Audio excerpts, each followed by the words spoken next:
could have possibly imagined what would unfold in the past 7 years for the Duke and Duchess of Sussex? With family fallouts, grief, career U-turns, explosive interviews, and a fresh start in a new country, it remains as difficult as ever to predict what the embattled couple's next move will be.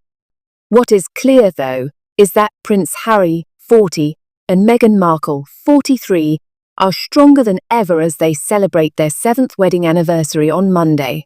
With date nights, loved-up moments, and frequent insights into the relationship between one of the world's most famous couples, it is hard to believe they will fall victim to a trend that often befalls those at the same point in their marriage. Notoriously nicknamed the 7-year itch, it is a point where cracks in most relationships begin to show. But will that be the case for Harry and Meghan? The experts think not, and for a very good reason.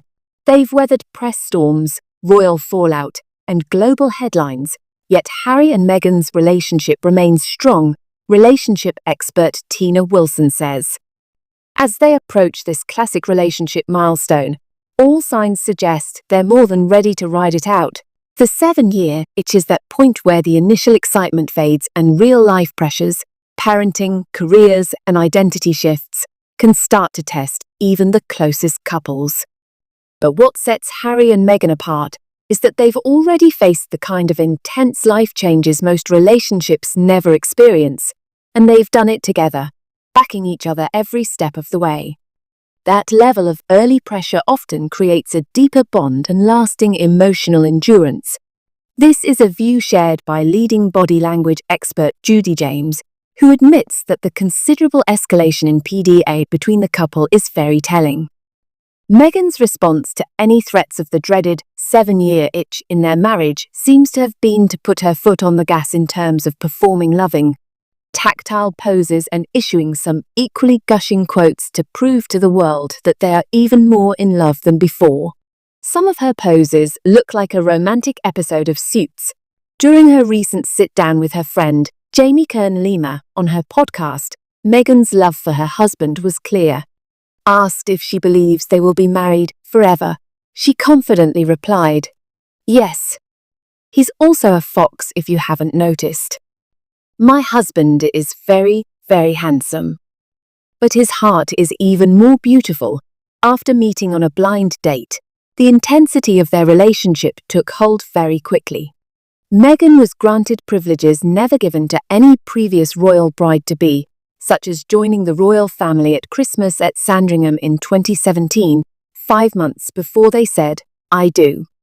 The speed with which their connection grew also came as a surprise to the future Duchess, as she told Ms. Kern-Lima.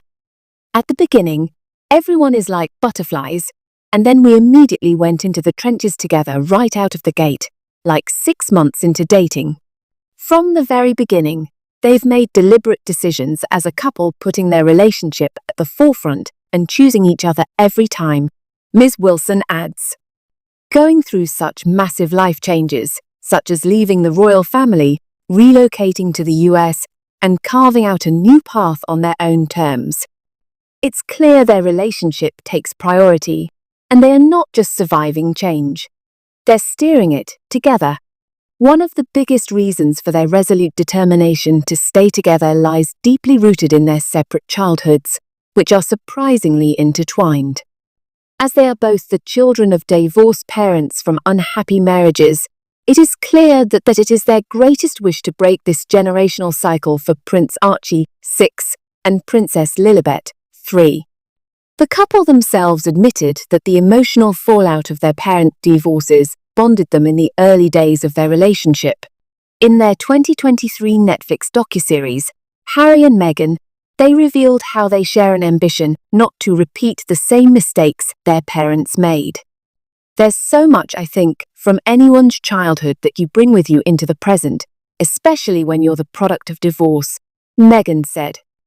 Harry added, "I think most kids who are the product of divorced parents have a lot in common, no matter what your background is.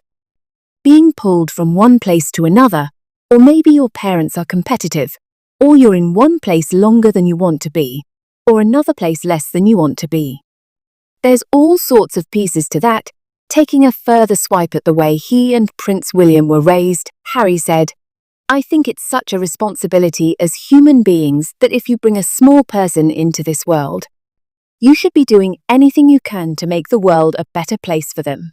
But equally, what's most important for the two of us is to make sure that we don't repeat the same mistakes that our parents made."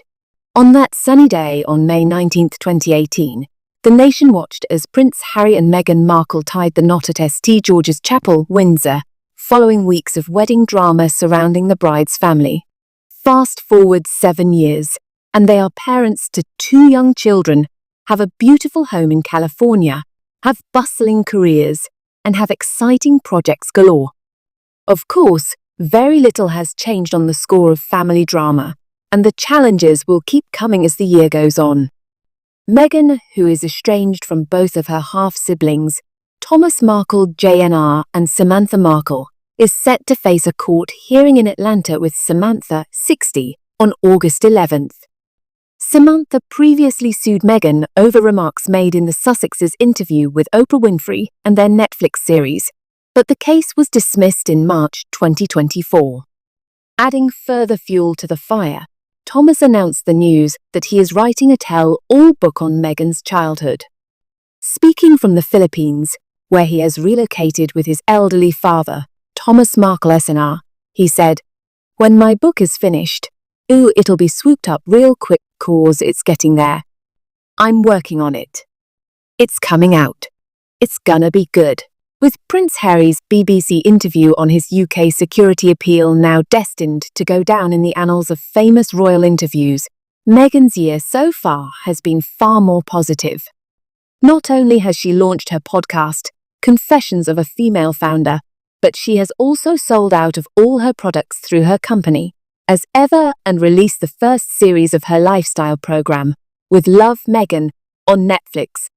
This contrast has been interesting to famed royal author Robert Jobson, as he tells us, once the most relatable royal, Harry now cuts a lonelier figure, dislocated, defensive, stuck in perpetual litigation and grievance.